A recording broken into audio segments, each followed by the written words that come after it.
कुछ मित्रों ने कहा है कि गांधी जी यंत्र के विरोध में नहीं थे।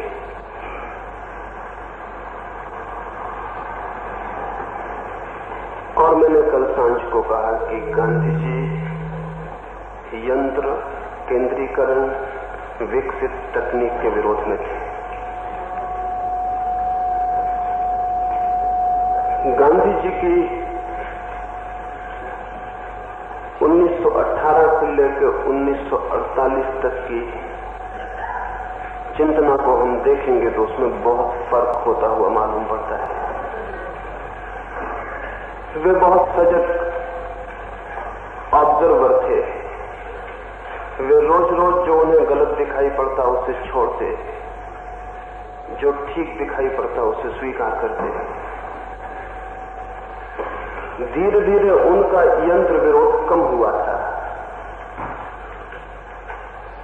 लेकिन समाप्त नहीं हो गया था। अगर वे जीवित रहते और 20 वर्ष तो शायद उनका यंत्र विरोध और भी नष्ट हो गया होता, लेकिन वे जीवित नहीं रहे। और हमारा दुर्भाग्य सदा से यह है कि जहां हमारा महापुरुष मरता है वहीं उसका जीवन चिंतन भी हम दफना देते हैं। महापुरुष तो समाप्त हो जाते हैं, उनकी जीवन चिंतना आगे बढ़ती रहनी चाहिए। जहां महापुरुष समाप्त होते हैं वहीं उनका जीवन दर्शन समाप्त नहीं हो जाना चाहिए। महापुरुष का शरीर समाप्त हो जाता है, उसका जीवन चिंतन देश को आगे बढ़ाते रहना चाहिए। लेकिन हम इतने भयभीत हैं, हम इतने डरे हुए लोग हैं कि हम चिंतन को आगे ले जाना नहीं चाहते। हम चिंतन को वहीं ठोक के रोक देना चाहते हैं। जहां महापुरुष का शरीर गिर जाता है वहीं हम उसके चिंतन को भी दफना देना चाहते हैं। उसके ही विरोध में मैं कह रहा हूं। ये प्रश्न गांधी जी का ही नहीं है, इस पूरे देश की चिंतना यंत्र विरोधी रही है। यंत्र विरोधी हमारी चेतना नहीं होती तो हमने यंत्र बहुत पहले विकसित कर लिए होते। हमारे पास बुद्धि की कमी नहीं थी। हिंदुस्तान में इतने बुद्धिमान आदमी पैदा हुए हैं जितना कोई भी देश गौरव नहीं कर सकता है। बुद्ध और महावीर, नागार्जुन और धर्मकीर्ति, वसुबंधु और दिगनाथ, शंकर और रामानुज, वल्लभ और निम्बार्क, हमारे पास अद्भुत बुद्धिमान लोगों का लंबा सिलसिला है। लेकिन इतने बुद्धिमान लोग पैदा हुए, लेकिन एक आइंस्टीन और एक न्यूटन ने पैदा नहीं किया। 3000 वर्ष के इतिहास में हमारे पास एक न्यूटन, एक आइंस्टीन कहने जैसा नहीं है। आइंस्टीन और न्यूटन से भी महत्वपूर्ण विचारक हमारे पास थे, लेकिन हमारे देश के विचार ने कभी भी वैज्ञानिक दिशा में कोई गति नहीं की। ये आकस्मिक नहीं है, ये एक्सीडेंटल नहीं है। इसके पीछे हमारे चिंतन का हाथ है। हमारी मान्यता ये है कि मनुष्य को विस्तार से बचना चाहिए। हमारी धारणा ये रही कि जितनी चादर हो उस चादर के भीतर अपने पैर सिकोड़ कर रखना चाहिए, चादर के बाहर पैर नहीं निकालने चाहिए। बुद्धिमान हम उसको कहते हैं जो चादर के भीतर रहता है।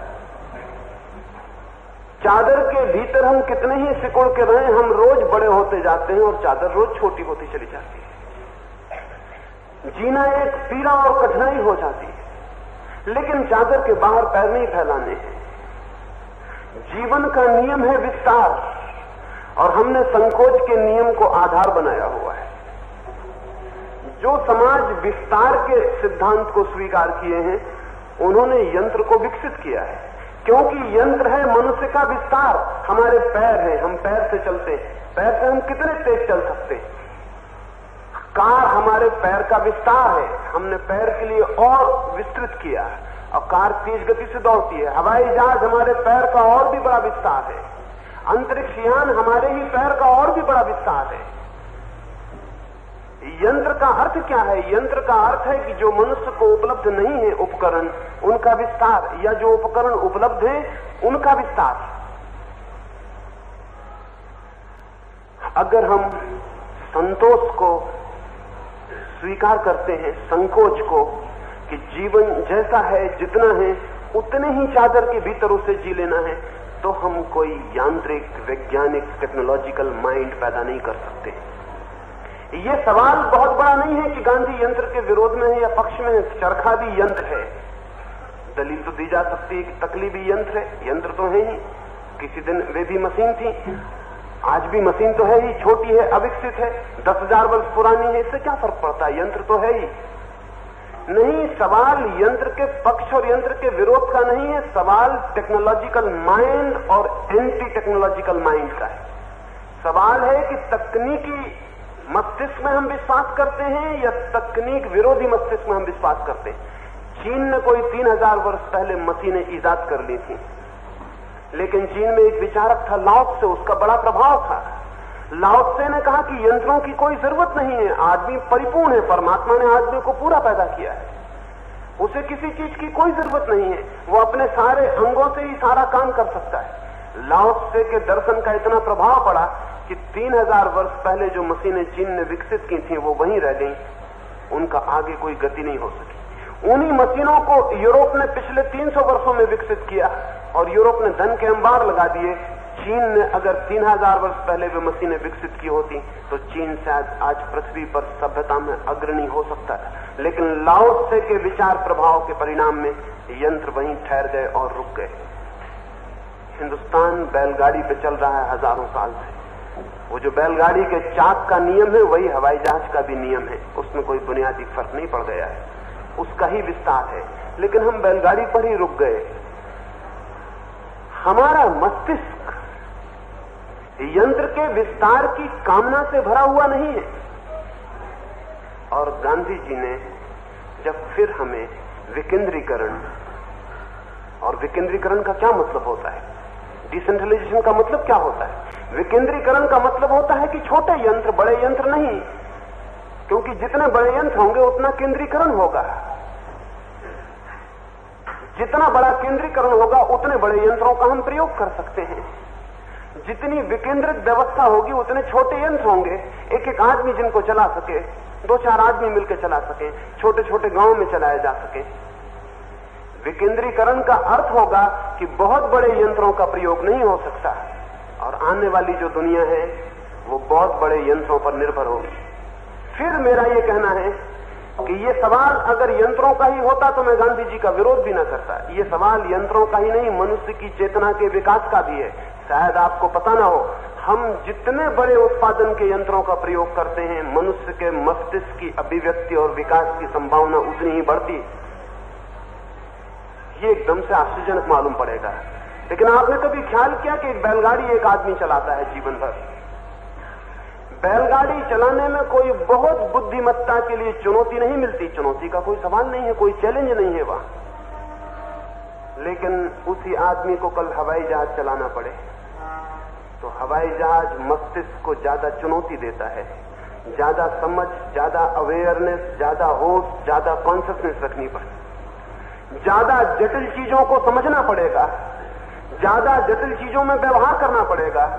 जितनी जटिल, उलझी हुई, जितनी सूक्ष्म, जितनी विस्तीर्ण हमें यंत्र के साथ सामना करना पड़ता है, हमारे मस्तिष्क को उतनी चुनौती मिलती है और मस्तिष्क उसी अनुपात में विकसित होता है। जिन कौमों ने छोटे यंत्रों या गैर यंत्रों के बिना काम चलाया, उनकी सामाजिक चेतना और मस्तिष्क के विकास में अवरोध पड़ा है। बंदर, पहली दफा जो बंदर जमीन पर खड़ा हुआ होगा 2 पैर से, बाकी बंदर उस पर हंसे होंगे कि बिल्कुल नासमझ। लेकिन डार्विन कहता है कि वो बंदर जो 2 पैर से खड़ा हो गया, पहले तो बंदर हंसे होंगे और उन्होंने समझा होगा कि ये पागल है। वो ऑकवर्ड भी लगा होगा, 2 पैर से खड़ा हुआ। सब बंदर 4 पैर से चलने वाले थे, लेकिन जो बंदर 2 पैर से खड़ा हो गया उसने टेक्नोलॉजिकल रेवोल्यूशन को जन्म दे दिया। उसने तकनीक के विकास की पहली सीढ़ी रख दी। उसने ये कहा कि जो काम 2 पैर से हो सकता है उसको 4 हाथ पैर से करना गलत है। तकनीक शुरू हो गया, उसने 2 हाथ मुक्त कर लिए और 2 पैर से चलने का काम करने लगा। क्या आपको पता है, अगर उस बंदर ने 2 हाथ मुक्त नहीं किए होते तो मनुष्य की कोई सभ्यता का कभी जन्म नहीं हुआ होता। वो जो 2 हाथ मुक्त हो गए, वो 2 खाली हाथों ने मनुष्य की सारी सभ्यता विकसित की है। बंदर वहीं रुक गए हैं 4 हाथ पैर से चलने वाले। 2 हाथ पैर से चलने वाले बंदर ने जमीन आसमान का फर्क पैदा कर लिया। आज कोई कहे कि बंदर और हम एक ही जाति के हैं तो हमारा मन मानने को राजी नहीं होता। हमारे और बंदर के बीच इतना फासला पड़ गया, लेकिन ये फासला एक टेक्नोलॉजिकल फर्क से पड़ा कि कुछ बंदरों ने 2 हाथ मुक्त कर लिए, 2 हाथ खाली हो गए, स्वतंत्र हो गए काम करने को, 2 पैर से काम चलने लगा। और उन 2 स्वतंत्र हाथों ने सारी सभ्यता, मकान, मंदिर, ताज, मस्जिदें, साहित्य, संगीत, धर्म, इन सब की फिक्र की। इस बात की संभावना है कि बहुत शीघ्र मनुष्य समस्त यंत्रों को स्वचालित निर्मित कर लेगा। अमेरिका में तो उसका चिंतन और विचार तीव्र हुआ जाता है। वो कहते हैं कि आने वाले 50 वर्षों में हमारे सामने सबसे बड़ा सवाल ये होगा कि हम यंत्रों से सब पैदा कर लेंगे, मनुष्य के श्रम की कोई जरूरत न रह जाएगी, मनुष्य खाली हो जाएगा। वो खाली मनुष्य क्या करेगा, ये हमारे सामने सवाल है। अगर सारे यंत्र स्वचालित हो गए और मनुष्य का श्रम उनसे मुक्त हो गया तो मेरी दृष्टि में मनुष्य की चेतना में आमूलभूत परिवर्तन हो जाएगा, क्योंकि पहली दफा चेतना पृथ्वी से पूरी तरह मुक्त हो जाएगी श्रम से, और उस श्रम से शून्य अवस्था में जो खोज, जो यात्रा चेतना की होगी, वो उन्हें किस लोकों में ले जाएगी कहना कठिन है। शायद आपको पता नहीं कि जगत की सारी संस्कृति लीजर विश्राम से पैदा हुई है। जगत का सारा साहित्य लीजर विश्राम से पैदा हुआ है। जगत में जो भी श्रेष्ठतम उपलब्ध हुआ है वो उन लोगों से उपलब्ध हुआ है जो श्रम से किसी भांति मुक्त हो गए। एथेंस में जितनी संस्कृति विकसित हुई वो इसलिए विकसित हो सकी कि एथेंस में एक वर्ग, गुलामों के वर्ग ने सारा श्रम किया और दूसरे अभिजात वर्ग ने, बुर्जुआ ने कोई श्रम नहीं किया। वो जो श्रमहीन लोग थे वे भी तो कुछ करेंगे जीने के लिए। उन्होंने फिलसफी लिखी, उन्होंने सोक्रेटिस, अरस्तु और प्लेटो को जन्म दिया। भारत में भी ब्राह्मणों ने हिंदुस्तान के सारे साहित्य, सारे विचार को जन्म दिया, क्योंकि ब्राह्मण श्रम से मुक्त हो गया, अन्यथा कोई उपाय न था। शूद्रों ने एक उपनिषद लिखी, शूद्रों ने एक वेद लिखा, शूद्रों ने आयुर्वेद खोजा। शूद्रों के ऊपर क्या उपलब्धि है भारत में? शूद्र के नाम पर कोई उपलब्धि नहीं है बेचारे की, क्योंकि वो 24 घंटे श्रम में लीन है। हिंदुस्तान की सारी संस्कृति का जन्मदाता ब्राह्मण है। और ब्राह्मण क्यों है जन्मदाता? ब्राह्मण इसलिए जन्मदाता है कि उसके हाथ से सारा श्रम समाप्त हो गया, उसका व्यक्तित्व पूरा का पूरा विश्राम में हो गया, चेतना को ऊपर उठने का मौका मिल गया, चेतना आकाश की यात्रा करने लगी। मनुष्य जाति के जीवन में एक आध्यात्मिक क्रांति हो जाएगी उस दिन जिस दिन हम सारी मनुष्य जाति को श्रम से मुक्त कर लेंगे। जब तक हम मनुष्य जाति को श्रम से मुक्त नहीं करते हैं तब तक मनुष्य जाति के जीवन में बहुत बुनियादी रूपांतरण नहीं हो सकता है। गांधी जी के जो विश्वास हैं उनके हिसाब से मनुष्य जाति श्रम से कभी मुक्त नहीं होगी। अगर एक आदमी अपने लायक ही कपड़ा बनाना चाहे तो कम से कम उसे 3-4 घंटे रोज चरखा चलाना पड़ेगा।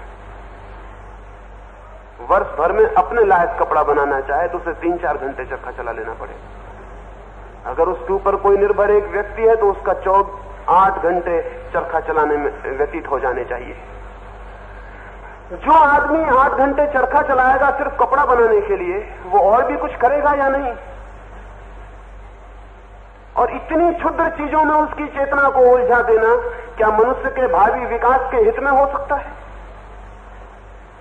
ये प्रश्न सिर्फ चरखा और तकली का नहीं है, ये प्रश्न मनुष्य जाति के जीवन में चेतना के जन्म, चेतना के विकास का प्रश्न है। अभी अमेरिका और रूस ने जो अंतरिक्ष यान भेजे, उन अंतरिक्ष यानों में जो यात्री गए उनका अनुभव आपको पता है। उन्होंने लौटकर क्या खबरें दी हैं? उन्होंने खबरें दी हैं कि अंतरिक्ष में परिपूर्ण शून्य है, सन्नाटा है, वहां टोटल साइलेंस है, वहां कोई आवाज नहीं क्योंकि वहां कोई हवा नहीं। अगर बोलिएगा भी तो ओंठ हिलेंगे, आवाज नहीं होगी। वहां कभी कोई आवाज नहीं हुई, अंतरिक्ष परिपूर्ण शून्य है। उस शून्य में जाके अंतरिक्ष यात्रियों को क्या अनुभव हुआ कि ये मस्तिष्क पूरा का पूरा फटने लगता है, घबराने लगता है। इतनी शांति कभी देखी नहीं, इतनी शांति कभी झेली नहीं। हमेशा शोरगुल, आवाज आवाज, रात सोते हैं तब भी बाहर आवाजें चल रही हैं। उनकी मस्तिष्क को आदत पड़ गई है, मस्तिष्क उनसे कंडीशन हो गया है। अंतरिक्ष में जाने पर उनको पता चला कि मस्तिष्क तो फट जाएगा, इतनी शांति को सहना मुश्किल है। तो रूस और अमेरिका में उन्होंने कृत्रिम घर बनाए हैं, कृत्रिम कमरे बनाए हैं, जिनमें उतनी शांति पैदा करने की कोशिश की है जितनी अंतरिक्ष में है। वहां यात्री को पहले ट्रेनिंग दी जाएगी, लेकिन उस कमरे में बैठ के आधा घंटे 15 मिनट में घबरा के यात्री बाहर आ जाता है कि वहां बहुत घबराहट होती है। लेकिन धीरे धीरे उस शून्य को सहने की सामर्थ्य उसकी विकसित हो जाएगी। उसका अर्थ आप समझते हैं? उसका अर्थ यह है कि जो लोग अंतरिक्ष यान में यात्रा करेंगे उनके मस्तिष्क की बनावट में बुनियादी फर्क हो जाएगा उतनी शांति को सहने के कारण। और ये हो सकता है कि एक बिल्कुल दूसरे तरह के मनुष्य का जन्म हो जाए जिसकी हमें कोई कल्पना भी नहीं हो सकती। जीवन और उत्पादन के साधन, वाहन, कम्युनिकेशन के साधन अंततः मनुष्य की चेतना में परिवर्तन लाते। आपने देखा जो जंगल में आदिवासी रह रहा है, उस आदिवासी ने कोई सोक्रेटिस पैदा किया, कोई बुद्ध पैदा किया, कोई महावीर पैदा किया, कोई गांधी पैदा किया। वो कैसे पैदा करेगा? उसके उत्पादन के साधन इतने आदिम हैं कि उन आदिम उत्पादनों के साथ मस्तिष्क इतनी ऊंचाइयां नहीं ले सकता है जितनी ऊंचाइयां विकसित साधनों के साथ ली जा सकती। आपको ख्याल है आज भी हिंदुस्तान में राधा कृष्णन जैसे व्यक्तियों को हम विचारक कहते हैं। राधा कृष्णन टीकाकार हो सकते हैं, विचारक जरा भी नहीं। एक मौलिक विचार को कोई जन्म नहीं दिया है। जर्मनी में हाइडेगर है या जेस्पर्स है या सार्त्र है या कामो है या रसेल है, इनकी कोटि का एक विचारक आप पैदा नहीं कर सकते हैं। आज आप जिसको विचारक कहते हैं, किसको विचारक कहते हैं? गीता पे एक आदमी टीका लिख देता तो विचारक हो जाता है, लेकिन गीता पैदा कर सके ऐसा एक विचारक आप पैदा नहीं कर सकते। बस टीकाकार पैदा कर सकते हैं, उन्हीं को विचारक मान के शोरगुल मचाते रहते। हाइडेगर की हैसियत का एक विचारक हम पैदा नहीं कर सकते। उसका कारण ये नहीं कि हमारे पास बुद्धि कम है, उसका कारण ये नहीं कि हमारे पास प्रतिभा नहीं है, उसका कारण ये कि हमारा पूरा सामाजिक परिवेश उतनी प्रतिभा को चैलेंज देने वाला नहीं है जहां से हाइडेगर या जेस्पर्स जैसे लोग पैदा हो सके। लेकिन हम बैठे हुए हैं और हमारा विचारक चरखा और तकली की प्रशंसा करता रहेगा और हम विचार करने को राजी नहीं है। इस बात के लिए समझ लेना आप ठीक से कि अगर 50 वर्ष में पश्चिम में सब कुछ स्वचालित यंत्र हो गए, अंतरिक्ष की यात्रा शुरू हुई, तो इस बात का डर है कि पश्चिम में एक नए मनुष्य का, एक नई ह्यूमैनिटी का जन्म हो जाए और पूरब के लोगों और पश्चिम के लोगों में उतना फासला पड़ जाए 1000-2000 वर्षों में जितना बंदर और आदमी के बीच फासला पैदा हो गया। लेकिन हमें कोई बोध नहीं है इस बात का। हम कहेंगे हम तो स्वावलंबन की बातें कर रहे हैं, हम हमेशा से इसी तरह की बातें कर रहे हैं और हमेशा नुकसान उठाते रहे, लेकिन हम जानने को भी राजी नहीं होना चाहते। हिंदुस्तान 1000 साल तक गुलाम था और हजारों साल से निरंतर हारता रहा है। जीत का उसने कभी कोई सपना नहीं देखा, जीत का कभी मौका नहीं पाया। हम क्यों हारते रहे? कभी आपने सोचा? हम हारते इसलिए रहे कि जब भी दुश्मन हमारे ऊपर आया उसके पास युद्ध की विकसित टेक्नोलॉजी थी, हमारे पास विकसित टेक्नोलॉजी नहीं थी। सिकंदर हिंदुस्तान आया, वो घोड़े पर सवार होकर आया, पोरुस उससे लड़ने गया। पोरुस सिकंदर से कमजोर आदमी नहीं था, पोरुस के पास बहादुर सैनिक थे, लेकिन पोरुस के पास टेक्नोलॉजी जो थी वो अविकसित थी। वो हाथियों पर लड़ने गया। हाथी कोई युद्ध का अस्त्र नहीं है। हाथी बारात निकालनी हो तो बहुत अच्छे हैं, शोभा यात्रा निकालनी हो तो बहुत अच्छे हैं, लेकिन युद्ध के मैदान पर हाथी पिछड़ा हुआ साधन है घोड़े के मुकाबले। घोड़ा तेज है, ज्यादा जानवान है, ज्यादा चंचल है, थोड़ी जगह घेरता है, तेजी से गति करता है। सिकंदर के घोड़ों के मुकाबले पोरुस के हाथी हारे, सिकंदर से पोरुस नहीं हारा है। और हाथी जब घबरा गए युद्ध में तो उन्होंने अपनी सेनाओं को कुचल डाला। बाबर हिंदुस्तान आया, बाबर के पास बारूद थी, हमारे पास बारूद का कोई उत्तर नहीं था। दूसरे मुल्क में हम लड़ने नहीं गए, दूसरे मुल्क के लोग लड़ने आए, हम अपने मुल्क में हारते रहे। इतनी बड़ी जनसंख्या लेकर हम बैठे हैं, परदेश से एक आदमी आएगा, कितनी फौजें लाएगा, कितनी फौजें ला सकता है, और हम उससे अपने मुल्क में हार जाएंगे। बारूद का हमारे पास कोई उत्तर न था, बारूद से हारने के सिवाय कोई रास्ता न था। हम बाबर से नहीं हारे, हम बारूद से हारे। बाबर को हराने की हमें हिम्मत न थी, लेकिन हमारे पास कोई टेक्निक न थी। अंग्रेज हिंदुस्तान में आए, हमारे पास बंदूकें थी, अंग्रेजों के पास विकसित तोपें थी। हम अंग्रेजों से नहीं हारे, बंदूकें तोपों से हारेंगी ही, इसके सिवाय कोई रास्ता नहीं है। और अब हम फिर वही बातें किए चले जा रहे हैं कि टेक्नोलॉजी नहीं, बड़े यंत्रों का क्या करना है, बड़े विकास का क्या करना है, चरखा तकली से चलाना है, उसी से चला रहे हैं हम 5000 वर्षों से, और रोज मात खाते रहे, रोज जमीन चाटते रहे, लेकिन वही बातें हम जारी किए हुए। और अगर कोई कहे कि ये गलत है, हमें विकास के सारे साधनों का उपयोग करना है, हमें बहुत शीघ्र 20 वर्षों में सारी दुनिया के साथ खड़े हो जाना है, अन्यथा हम कहीं के नहीं रह जाएंगे, तो हम उसके विरोध में टूट पड़ेंगे कि हमारे महापुरुष की आलोचना हो गई। ये महापुरुष की आलोचना का सवाल नहीं, ये मुल्क की जिंदगी का सवाल है। मैं जो विकसित तकनीक के पक्ष में बोल रहा हूं वो इसलिए नहीं कि मुझे चरखे से कोई दुश्मनी, न तकली से मुझे दुश्मनी, न मैं इस ख्याल का हूं कि चरखे और तकली चलने बंद हो जाने चाहिए। जब तक कोई उपाय नहीं है वो चले, लेकिन मजबूरी हो उनको चलाना हमारा सिद्धांत नहीं। ये फर्क समझ लेना जरूरी है।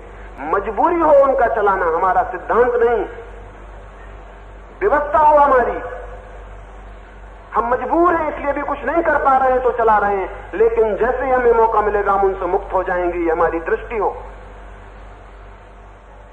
वे हमारे प्रतीक ना बन जाएं, हमारी कमजोरी के प्रतीक हो, हम नहीं विकसित हो पाए हैं इसके प्रतीक हो, उनको हम छाती का श्रृंगार न बना लें और ये ना घोषणा करते फिरें कि हम बहुत ऊंचा काम कर रहे हैं। नहीं, खादी से मेरा कोई विरोध है, लेकिन खादी को मैं कोई आर्थिक संयोजन का सिद्धांत नहीं मानता हूं। खादी कोई आर्थिक चीज नहीं हो सकती। खादी का एक एस्थेटिक मूल्य हो सकता है, एक सौंदर्यगत मूल्य हो सकता है, किसी आदमी को हाथ से बनाई हुई चीज पहनने में रस हो सकता है। दुनिया कितनी ही विकसित हो जाए तो भी घर के उद्योग जारी रहेंगे।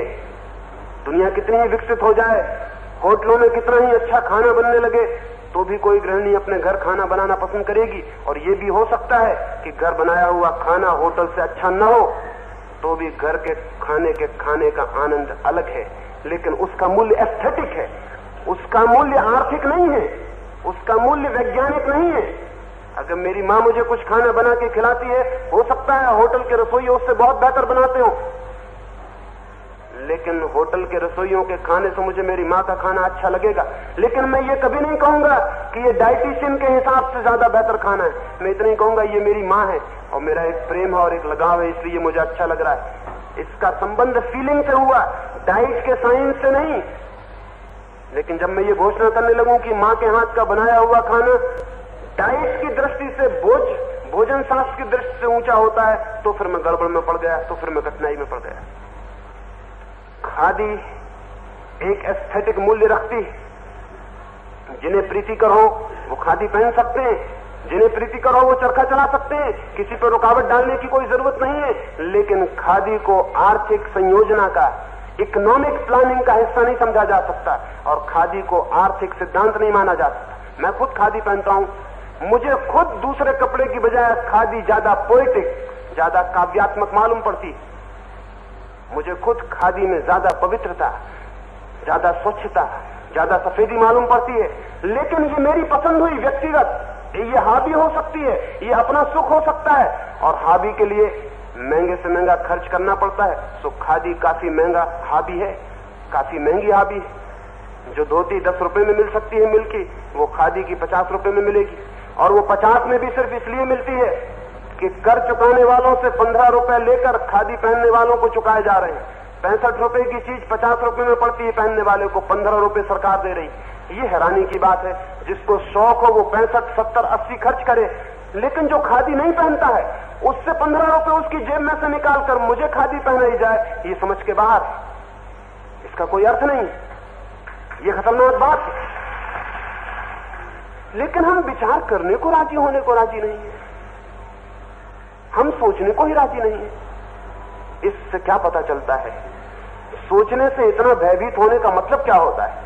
इसका साफ मतलब यह होता है कि हम बहुत भली भांति जानते हैं कि इन चीजों पर सोचा तो सोचने में ये चीजें बह जाएंगी, ये बच नहीं सकती। जब आदमी डरता है कि जिन चीजों पर सोचने से चीजों के मिट जाने का डर है, अनकॉन्शियसली वो अनुभव करता है कि हमने सोचा कि ये गई, तो वो सोचने से भयभीत हो जाता है। फिर वो कहता है सोचो मत, जो है वो ठीक है, आंख बंद रखो। आंख बंद रखने का मतलब यह है कि आप जानते हैं आंख खोलते से जो दिखाई पड़ेगा वो वही नहीं होने वाला है जो आप समझते रहे। वो तथ्य दूसरा है जो आंख खोलने से दिखाई पड़ेगा। इसलिए कमजोर लोग आंखें बंद करना शुरू कर देते। लेकिन अगर पैर में फोड़ा है और उसे छिपा लें आप, तो आप स्वस्थ नहीं हो जाते।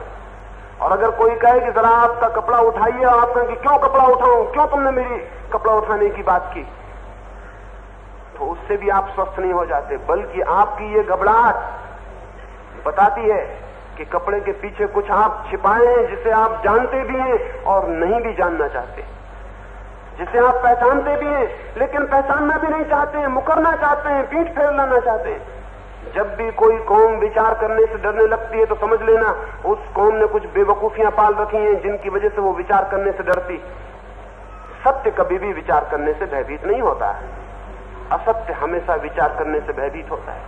हमारे महापुरुष असत्य हैं या सत्य? अगर उन पर विचार करने से भय मालूम होता है तो तुम समझ लेना कि तुम बहुत भीतर मन में जानते हो कि ये महापुरुष हमारे बनाए हुए हैं, ये असली महापुरुष नहीं है। लेकिन अगर तुम विचार करने की हिम्मत कर सकते हो तो ही पता चलता है कि तुमने स्वीकार किया है कि महापुरुष में कुछ बल है, तुम्हारे विचार करने से वो नष्ट हो जाने वाला नहीं है। जो व्यर्थ होगा वो जल जाएगा। हम सोने को आग में डालने से डरते नहीं, क्योंकि जो कचरा होगा वो जल जाएगा और जो सोना है वो बच के बाहर निकल आएगा। लेकिन कचरा ही कचरा पास में हो तो उसको हम फिर आग में डालने से बहुत डरेंगे। मैं गांधी को आग में डालने से नहीं डरता हूं, क्योंकि मैं मानता हूं उनमें बहुत कुछ सोना है। कचरा जल जाएगा और सोना निखर के बाहर आ जाएगा। लेकिन उनके भक्त बहुत भयभीत होते हैं। उनके भक्त क्या डरते हैं कि गांधी जल जाएंगे विचार करने से उन पर? उनके एक भक्त ने भी चिट्ठी लिखी है कि मैं और कुछ भी करूं, कम से कम गांधी को सिर्फ गांधी न कहा करूं, महात्मा गांधी या गांधी जी कहा करूं। अब ये थोड़ा सोचने जैसा है, ये थोड़ा सोचने जैसा है। सुनिए, ये थोड़ा सोचने जैसा है कि हम गांधी को गांधी जी कहें इसमें ज्यादा आदर है या गांधी कहने में ज्यादा आदर है। परमात्मा के साथ हम जी नहीं लगाते कि परमात्मा जी। परमात्मा को हम कहते हैं परमात्मा।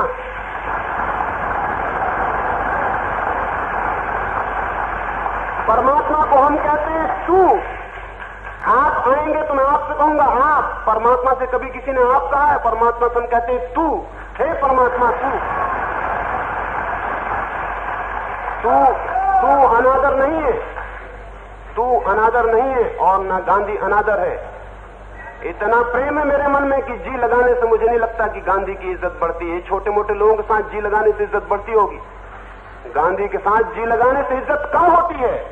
जी हम उनके साथ लगाते हैं जिनके साथ लगाने जैसा भीतर कुछ भी नहीं है, बाहर से जी लगा के इज्जत जोड़ देते हैं। महावीर को मैं महावीर कहता हूं, उनको महावीर जी कहने से ऐसा लगेगा कोई किराने की दुकान के मालिक है। गौतम बुद्ध को मैं बुद्ध कहता हूं, बुद्ध जी लगाने से वो ओछे और छोटे पड़ जाएंगे। गांधी को मैं उसी कोटि में मानता हूं जहां आदमी आपके ऊपर उठ जाता है और तू में प्रविष्ट हो जाता है। इसलिए मैं जी वगैरह नहीं लगाऊंगा और न महात्मा कहूंगा। लेकिन ये घबराते कैसे हैं लोग कि जी नहीं लगाया तो मुश्किल हो गई। ये अपनी ही बुद्धि से सोचते हैं। वो जितनी उनकी हैसियत है, अगर उनसे कोई जी न लगाए और आप न कहे तो वो बेचैनी में पड़ जाएंगे बेचारे। अपनी शक्ल में वो महापुरुषों को भी सोचते रहते हैं। नहीं, मैं नहीं लगाऊंगा, और आप लगाते हो तो आपसे कहूंगा मत लगाना। अपमानजनक है, इंसल्टिंग है। हम अपने महापुरुष को तो उतने प्रेम से पुकार सकते हैं, बीच में जी और आदर सब लगाने की जरूरत नहीं है। शायद आपको ख्याल ना हो कि हम जब आदर प्रकट करते हैं तो हम क्यों प्रकट करते हैं। जब हम शब्दों में आदर बताते हैं तो क्यों बताते हैं। शब्दों में आदर इसलिए बताना पड़ता है कि अगर शब्दों में ना बताएं तो और तो कोई आदर हमारे पास नहीं है, शब्द ही आदर है। जब हृदय में आदर होता है तो शब्दों में हम विचार नहीं करते, फिक्र नहीं करते। और जब हृदय में आदर नहीं होता तो हम शब्दों की बहुत फिक्र करते हैं कि क्या कहा, क्या नहीं कहा, कौन सा शब्द उपयोग किया, कौन सा नहीं। बर्नार्ड शॉ, उसका संक्षिप्त नाम JBS, वो कहता था, जॉर्ज बर्नार्ड शॉ, उसकी मां मर गई तो उस दिन से उसने JBS लिखना बंद कर दिया, सिर्फ BS लिखने लगा, बर्नार्ड शॉ लिखने लगा। उसके मित्रों ने पूछा कि तुम JBS क्यों नहीं लिखते हो अब?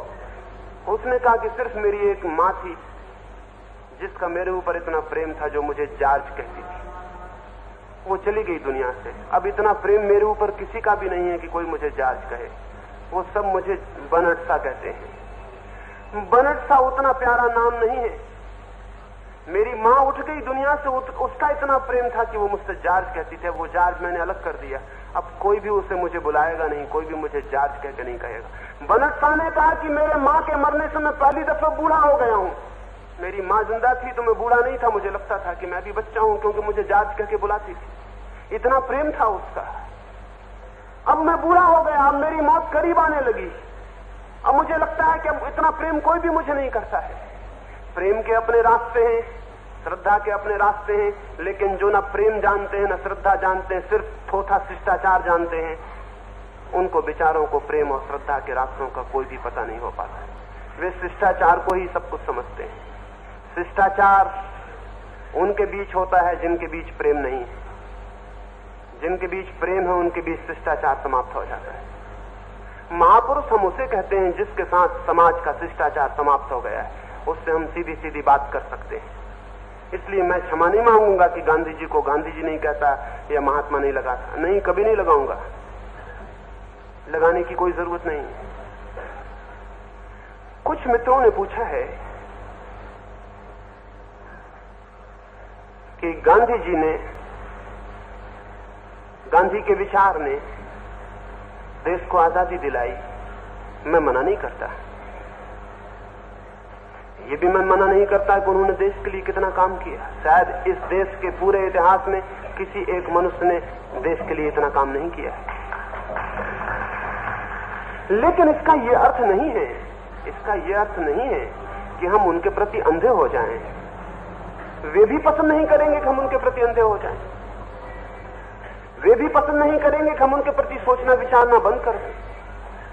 उनका हमारे ऊपर ऋण बहुत ज्यादा है, इसीलिए तो मैं सोचता हूं कि उन पर हमें बार बार विचार करना चाहिए। उन पर बार बार विचार करने का अर्थ ही यही है कि मैं मानता हूं कि उनका ऋण हमारे ऊपर बहुत ज्यादा है, और उस ऋण से उऋण होने का एक ही रास्ता है कि हम निरंतर सोचें, निखारें उनके विचार को, और उनके विचार में जो श्रेष्ठतम है उसके अनुकूल देश को ले जा सके। लेकिन श्रेष्ठतम का पता कैसे चलेगा? एक बड़ी जिंदगी बहुत बड़ी जिंदगी है।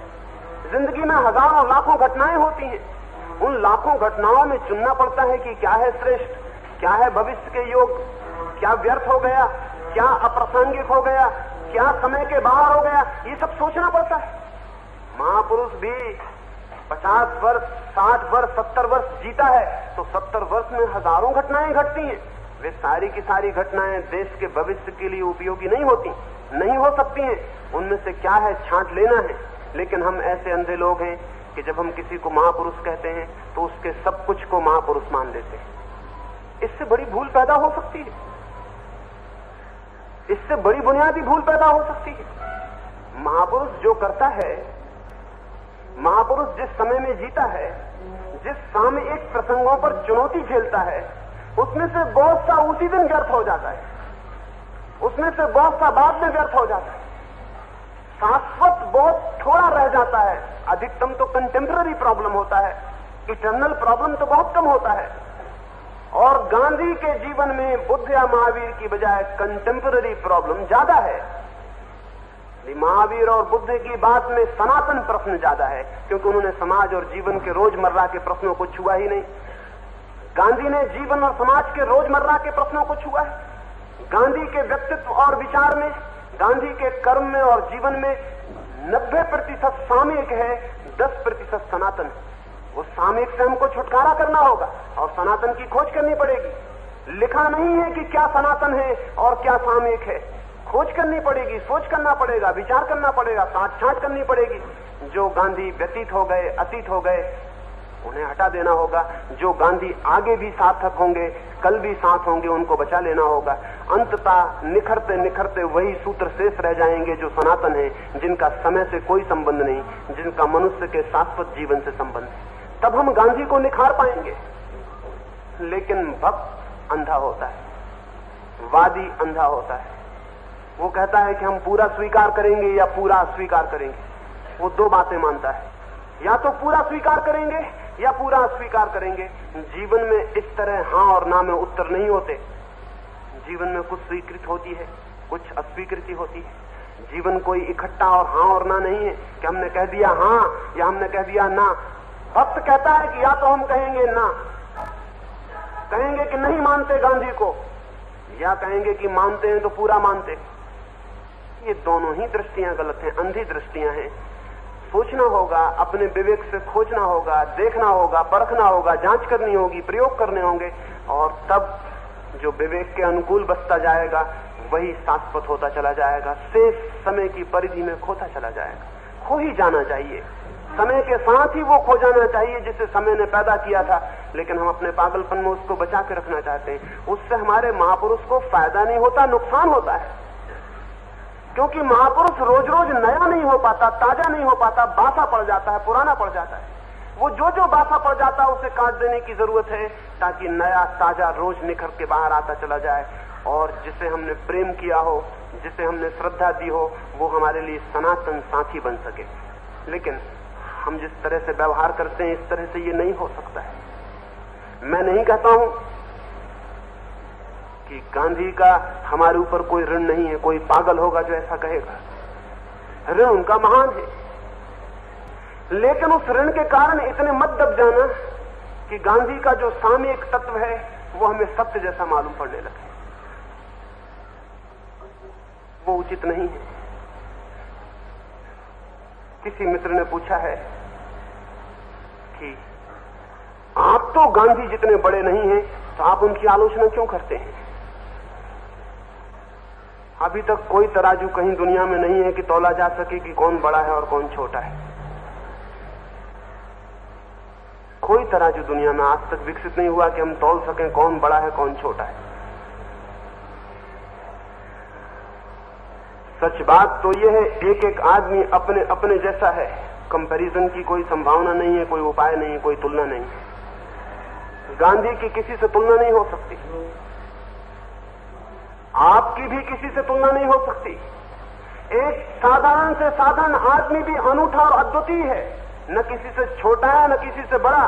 क्योंकि छोटे और बड़े हम तब हो सकते हैं जब हम एक जैसे हों। एक जैसे अगर हम हो तो पता चल सकता है कौन छोटा है कौन बड़ा। लेकिन हम में से प्रत्येक अपने जैसा है, दूसरे जैसा है ही नहीं। इसलिए छोटे बड़े को तौलने की, कंपेयर करने की, तुलना करने की कोई सुविधा नहीं है। गांधी को जब आप बड़ा कहते हैं तब भी आप भूल कर रहे हैं, क्योंकि जैसे आपने तौला, बड़ा आपने कहा तो आपने तौल शुरू कर दी। आपने गांधी को तौल लिया, गांधी आपके हाथ से तुल गए। फिर कल कोई दूसरा मिल सकता है, वो कहेगा महावीर और बड़े, बुद्ध और बड़े। यही पागलपन तो हजारों साल से चल रहा है। जैन कहते हैं कि महावीर से बड़ा कोई भी नहीं, बौद्ध कहते हैं बुद्ध से बड़ा कोई भी नहीं, मुसलमान कहते हैं मोहम्मद से बड़ा कोई भी नहीं, ईसाई कहते हैं जीसस से बड़ा कोई भी नहीं। इसी पागलपन से सारी मनुष्य जाति कट गई और नष्ट हो गई। फिर वही जारी रखोगे कि कौन बड़ा है कौन छोटा? कैसे तय करोगे? कौन तय करेगा? कौन है निर्णायक? जजमेंट कौन देगा?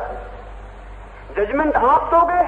अगर आप जजमेंट दे सकते हो कि गांधी बड़े हैं तो आप गांधी से बड़े हो गए, क्योंकि जजमेंट देने वाला हमेशा बड़ा होता है। आप हो निर्णायक, तब तो स्वभावता गांधी खिलौना हो गए, तराजू पे आपने रख के तौल लिया। कौन किसको तौलेगा? ये हमारे सोचने के ढंग, व्यक्तियों को तौलने के ढंग निहायत इमेच्योर, अपरिपक्व हैं। कोई मनुष्य तौला नहीं जा सकता। गांधी तो ठीक है, साधारण से साधारण मनुष्य नहीं तौला जा सकता। कोई नहीं जानता है कि छोटे से मनुष्य में क्या घटना घटे। एक गांव में बुद्ध का आगमन हुआ था। गांव में था एक गरीब चमार। गांव के सम्राट को तो पता चल गया था कि बुद्ध आते हैं, लेकिन गरीब चमार को कहां फुर्सत थी, कहां पता चला, उसे पता भी नहीं था कि बुद्ध आते हैं। बुद्ध के आने का पता चलने की भी सुविधा तो चाहिए। वो बेचारा दिन भर अपने काम में रहा, रात थका मांदा सो गया, सुबह अपने झोपड़े में उठा। उस चमार का नाम था सुदास। उठा, झोपड़े के पीछे छोटी सी एक गंदी तलैया थी। उठा, सुबह तो देखा कि उसमें एक कमल का फूल खिला है। बेमौसम का फूल था, अभी मौसम नहीं था कमल का। वो सुदास बहुत हैरान हुआ, फिर बहुत खुश हुआ। फूल तोड़ के भागा बाजार की तरफ कि कोई ना कोई जरूर रुपया 2 रुपया इस फूल का दे देगा। फूल बड़ा था, सुंदर था, बेमौसम का था, जरूर इसके पैसे मिल जाएंगे। वो बाजार की तरफ भागा चला जा रहा है कि नगर का जो धनपति था, सेठ था, नगर सेठ था, वो रथ पर बैठा हुआ आ रहा है। वो उसके पास जाके खड़ा हो गया। उस धनपति ने कहा कि कितना लोगे इस फूल का? सुदास ने कहा जो भी आप दे देंगे आपकी कृपा। उसने अपने सारथी को कहा कि 5 रुपए इसे दे दो। सुदास तो हैरान हुआ क्योंकि 5 बहुत ज्यादा थे। वो सोचता था 1 भी मिल जाए तो बहुत। वो एकदम हैरान हुआ। उसने कहा 5 रुपए। ये बात ही चलती थी कि पीछे से उस देश का वजीर मंत्री वो घोड़े पर सवार आ गया। उसने कहा कि बेचना मत फूल, फूल मैंने खरीद लिया। धनपति जितना देते होंगे उससे 5 गुना मैं दूंगा। सुदास तो हक्का बक्का हो गया। उसने कहा 25 रुपए? आप कहते क्या है एक साधारण से फूल के? क्या बात है, आप 5 देते थे। धनपति ने कहा कि फूल मैं खरीदूंगा किसी भी कीमत पर। वजीर जितना बोलता जाए मैं 5 गुना ज्यादा दूंगा। वो तो मांग बढ़ती चली गई और सुदास भौचक्का, वो ठहराव मुश्किल हो गया। तभी राजा का रथ भी आ गया और उस राजा ने कहा फूल खरीद लिया गया। जो भी दाम तू मांगेगा मुंह मांगा दाम दे दूंगा, जो तू मांगेगा। सुदास कहने लगा कि आप सब पागल हो गए हैं। इस फूल की कोई कीमत नहीं, हजारों कीमत तो बढ़ चुकी है और आप कहते हैं मुंह मांगा जो मैं मांगूंगा। बात क्या है सम्राट? सम्राट ने कहा शायद तुझे पता नहीं, बुद्ध का आगमन हो रहा है गांव में, हम उनके स्वागत को जाते हैं। बेमौसम का फूल उनके चरणों में चढ़ाएंगे। वो भी हैरान हो जाएंगे कि कमल, बेमौसम का फूल, बुद्ध के चरणों में ये फूल मैं ही चढ़ाऊंगा। नगर सेठ ने कहा कि नहीं, ये नहीं हो सकेगा सम्राट। फूल को मैंने पहले देखा है, पहले मैंने खरीद फरोख्त शुरू की है, मैं पहला ग्राहक हूं। इनका विवाद चलता था। सुदास ने कहा क्षमा करिए, फूल मुझे बेचना नहीं। जब बुद्ध आते हैं गांव में तो फूल मैं ही चढ़ा दूंगा। पर वे कहने लगे सुदास तू पागल है क्या? जितना पैसा चाहे ले ले, तेरी चम्हारी मिट जाए सदा को, गरीबी मिट जाए सदा को, तेरे जन्म जन्म आगे के बच्चों को भी सुख हो जाएगा, जितना मांगे ले ले। सुदास ने कहा कि नहीं, अब पैसे का क्या करेंगे, मैं ही चढ़ा दूंगा बुद्ध को। नहीं बेचा फूल। सम्राट नहीं खरीद सके गरीब का फूल, एक चमार का। सम्राट तो रथ पर पहुंच गए, पहले नगर सेठ पहुंच गया, वजीर पहुंच गया। उन्होंने बुद्ध से जाकर ये कहा कि आज एक अद्भुत घटना घट गई। एक गरीब आदमी जिसकी कोई हैसियत नहीं, जिसके पास कल का खाना नहीं होता, उसने लाखों रुपए पर लात मार दी और कहता फूल नहीं चढ़ाऊंगा। सुदास आया पीछे पैदल चलता हुआ, बुद्ध के चरणों में फूल रख के हाथ जोड़ के सिर पैर पर रख के रोने लगा। बुद्ध ने कहा पागल है सुदास, तू फूल बेच देना था। सुदास ने कहा कि भगवान, संपत्ति ही सब कुछ नहीं है, संपत्ति से भी बड़ा कुछ है, और आपके पैरों में फूल रखकर मुझे जो मिल गया वो मुझे कितनी भी संपत्ति से कभी नहीं मिल सकता। सुदास ने अपने भिक्षुओं से कहा, बुद्ध ने अपने भिक्षुओं से कहा कि भिक्षुओं देखो इस सुदास को, एक साधारण से जन्मे भी, एक साधारण से मनुष्य में भी परमात्मा का इतना प्रकाश पैदा हो सकता है।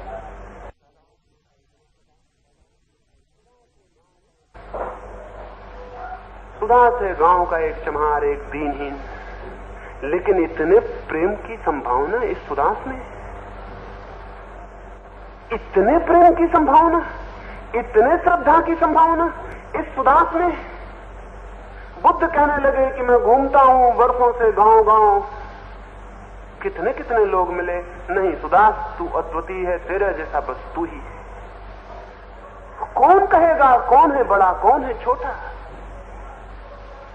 कौन कहेगा किसके भीतर से क्या प्रकट हो सकता है? कौन जानता है कौन सा बीज कितना बड़ा फूल बनेगा? लेकिन जल्दी से तौलने की हमारी इच्छा बड़ी तीव्र होती है। नहीं कोई जरूरत है तौलने की। गांधी गांधी हैं, मैं हूं, आप हैं, तौलने का कोई उपाय भी नहीं। लेकिन ये गांधी को बड़ा कहने का कारण क्या हो सकता है फिर? अगर हम तौल नहीं सकते, समर्थ नहीं तौलने में, तो ये कहने का कारण क्या हो सकता है कि गांधी महान है? शायद आपको इस सीक्रेट का कोई पता ना हो। ये एक बड़ा राज है। जब हिंदू ये कहता है कि हिंदू धर्म महान है, तो आप समझते हैं उसका मतलब क्या है? वो ये कहता है कि हिंदू धर्म महान है और मैं हिंदू हूं, मैं महान हूं। ये तर्क है, ये तर्क सरणी है। जब एक आदमी कहता है भारत पृथ्वी पर सबसे महान देश है, तो मतलब आप जानते हैं क्या है? वो ये कह रहा है कि भारत सबसे बड़ा देश है, मैं भारत का निवासी हूं, मैं बड़ा आदमी हूं। पीछे अहंकार है, इस तुलना के पीछे ईगो है। आदमी बहुत होशियार है, सीधे कहेगा कि मैं बड़ा हूं तो बड़ी मुश्किल बात। वो कहता है मेरा गुरु बड़ा है और बड़े गुरु का मैं बड़ा चेला हूं। मैंने सुना है फ्रांस में फिलोसॉफी का एक प्रोफेसर था, एक दर्शन शास्त्र का प्रोफेसर। पेरिस के विश्वविद्यालय में वो दर्शन शास्त्र का अध्यक्ष एक दिन सुबह सुबह आया और अपने क्लास के विद्यार्थियों को कहने लगा, तुम्हें पता है मैं दुनिया का सबसे बड़ा आदमी हूं। उसके विद्यार्थियों ने कहा, आप? बेचारा गरीब शिक्षक था, फटे कपड़े पहने हुए था। समझ गए उसके विद्यार्थी कि हो गए सज्जन पागल, दार्शनिकों के पागल हो जाने की संभावना रहती है। दिमाग इनका खराब हो गया मालूम होता। एक विद्यार्थी ने पूछा, वहां से आप अपने बाबत कह रहे हैं कि आप दुनिया के सबसे बड़े आदमी हैं? आप? उसने कहा, मैं कह रहा हूं कि मैं दुनिया का सबसे बड़ा आदमी हूं, और न मैं केवल कह रहा हूं, मैं तर्कशास्त्र का अध्यापक हूं, मैं सिद्ध भी कर सकता हूं। उसके विद्यार्थियों का बड़ी कृपा होगी अगर आप सिद्ध कर सकेंगे। उसने छड़ी उठाई और नक्शे के साथ गया जहां दुनिया का नक्शा टंगा था क्लास में। उसने कहा कि मेरे बच्चों, मैं तुमसे पूछता हूं कि सारी बड़ी पृथ्वी पर सबसे महान और सबसे श्रेष्ठ देश कौन सा है? वे सभी फ्रांस के रहने वाले। उन सबने कहा कि निश्चित ही फ्रांस, इसमें कोई संदेह है? ये तो सुनिश्चित है कि फ्रांस से महान कोई भी देश नहीं है। उसने कहा तब एक बात तय हो गई कि फ्रांस सबसे महान है, इसलिए बाकी दुनिया की फिक्र छोड़ो। अब अगर मैं सिद्ध कर सकूं कि फ्रांस में मैं सबसे महान हूं तो मामला हल हो जाए। विद्यार्थी तब भी नहीं समझे कि तर्क कहां जाएगा। तो उसने कहा कि फ्रांस में सबसे महान और श्रेष्ठ नगर कौन सा है? विद्यार्थियों ने कहा कि पेरिस। वो सभी पेरिस के रहने वाले। उसने कहा तब फ्रांस की भी फिक्र छोड़ दो, अब सवाल सिर्फ पेरिस का रह गया। अगर मैं सिद्ध कर दूं कि पेरिस में मैं सबसे महान हूं तो बात खत्म हो जाएगी। तब विद्यार्थियों को शक पैदा हुआ कि ये तो मामला बहुत अजीब है, ये कहां ले जा रहा आदमी। और तब उस प्रोफेसर ने पूछा कि पेरिस में सबसे श्रेष्ठ स्थान कौन सा है? यूनिवर्सिटी, विश्वविद्यालय, विद्या का केंद्र, मंदिर। विद्यार्थियों ने कहा कि तो ठीक है, विश्वविद्यालय ही सबसे पवित्रतम और श्रेष्ठतम स्थान है। तब उनको तर्क साफ हो चुका था। उस प्रोफेसर ने कहा तब मैं तुमसे पूछता हूं, पेरिस को जाने दो, रह गई यूनिवर्सिटी का कैंपस। यूनिवर्सिटी के इस कैंपस में सबसे श्रेष्ठतम विषय और डिपार्टमेंट कौन सा है? ये सभी विद्यार्थी फिलोसॉफी के विद्यार्थी थे। उन्होंने कहा फिलोसॉफी। और उसने कहा कि तब तुम समझे मैं फिलोसॉफी का हेड ऑफ द डिपार्टमेंट हूं। इतने लंबा तर्क इस छोटे से मैं को सिद्ध करने के लिए। लेकिन आदमी की चालाकियां, कमिंगनेस पहचानना बहुत मुश्किल है। वो कहता है भारत महान देश है, और उसके भीतर जाके पूछो, उसके प्राणों के प्राण में तो ये कह रहा है कि मैं महान हूं।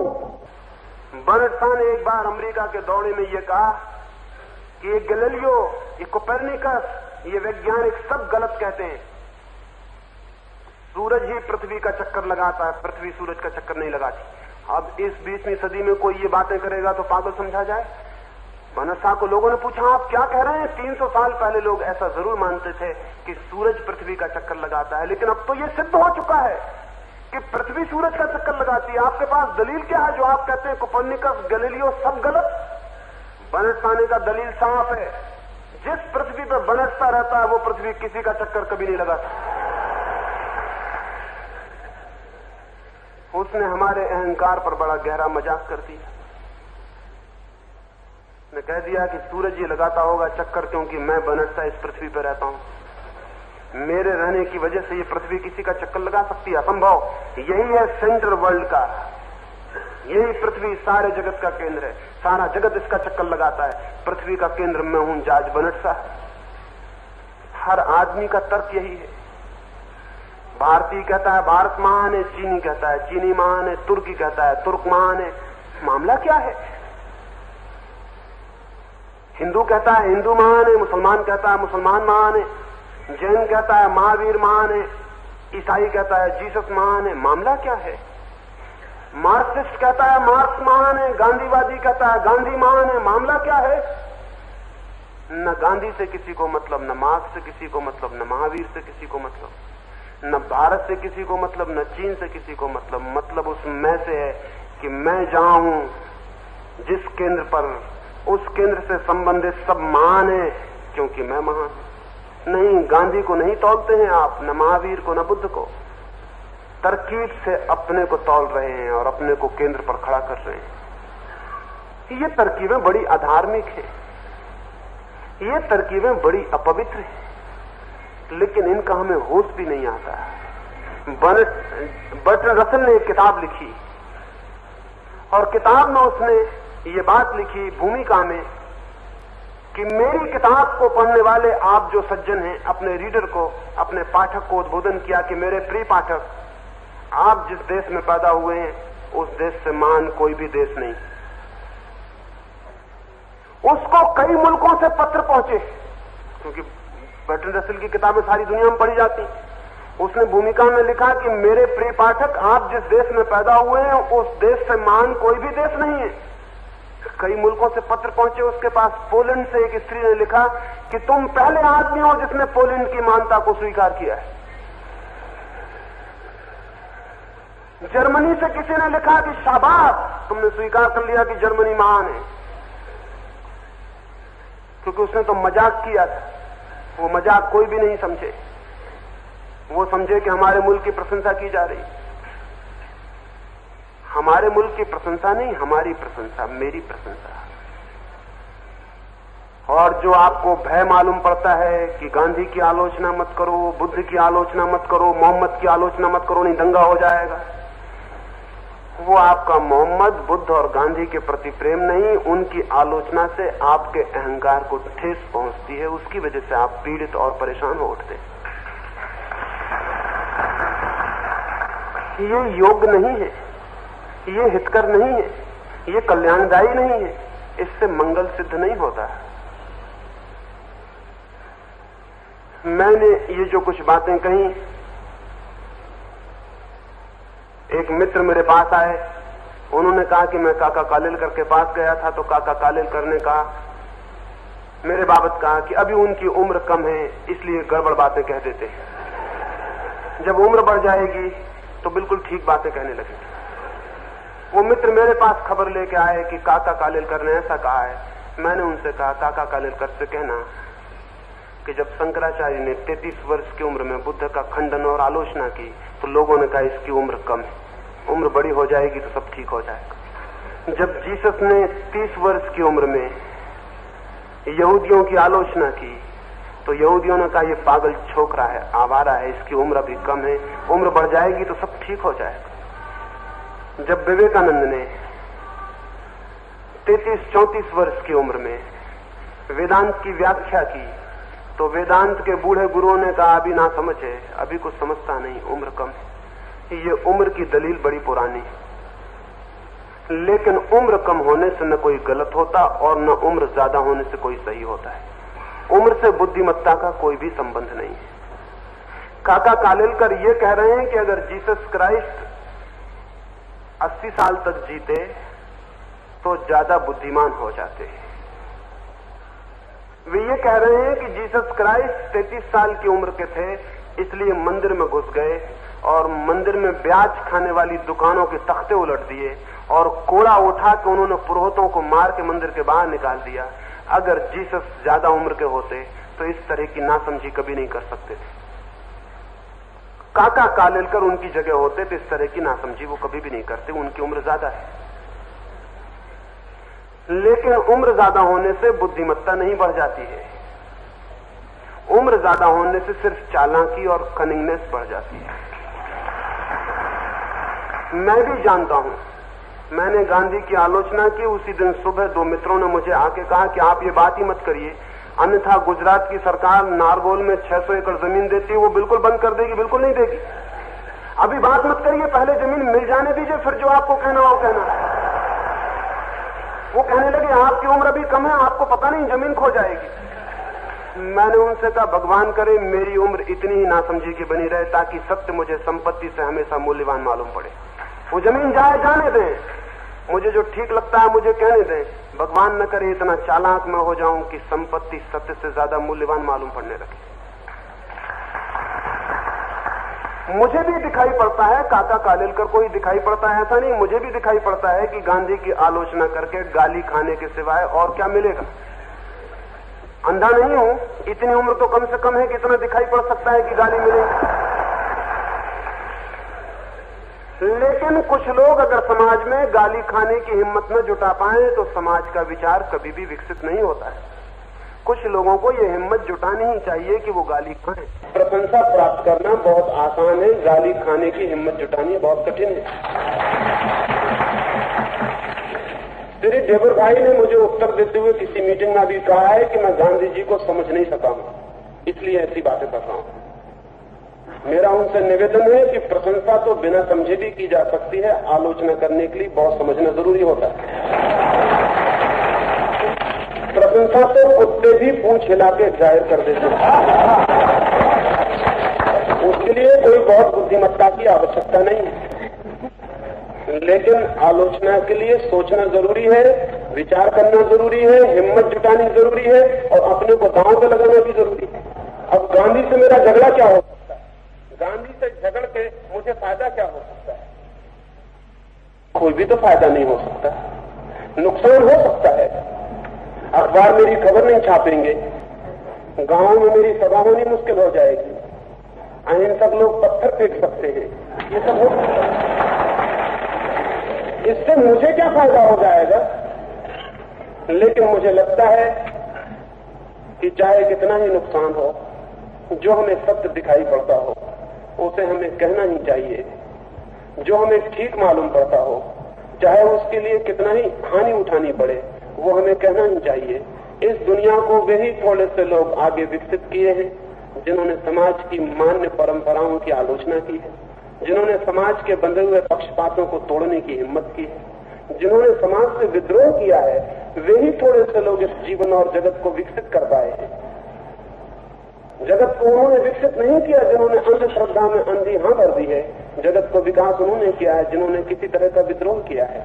मेरा आपसे निवेदन है, अगर इस देश के हित में आप हैं, अगर इस देश को विकसित होना देखना चाहते हैं, तो आपको विद्रोह की, विचार की, आलोचना की हिम्मत जुटानी ही चाहिए। उसके बिना हम अपने देश के भविष्य को स्वर्णिम नहीं बना सकते। इसका ये मतलब नहीं है कि जो मैं कहता हूं वो सही है, इसका ये भी मतलब नहीं कि जो मैं कहता हूं वही सत्य है। ये तो फिर वही पागलपन हुआ, मेरे अनुयायी आपसे कहने लगेंगे कि जो उन्होंने कहा वो सत्य है।